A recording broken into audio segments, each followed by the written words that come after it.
الآن معك جوال، بعضنا حط بصمة صح، وبعضنا حط رقم طويل صحيح، وبعضنا لو أقول له خذ جوالي وعطني جوالك وبدخل على الاستديو وادخل الاستديو، البعض منا سيرفض.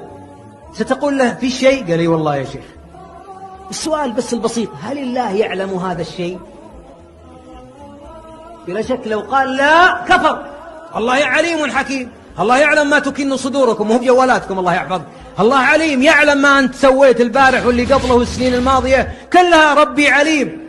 طيب الآن استحييت من علمي بعد وأنا جاهل، وما استحييت من علمه وهو العليم الخبير، وكنت تعصيه بيدك التي حركها هو، وبعينك التي أضاءها هو، وبعافيتك الذي ألبسك هو، فلا حول لأحد ولا قوة إلا حوله وقوته.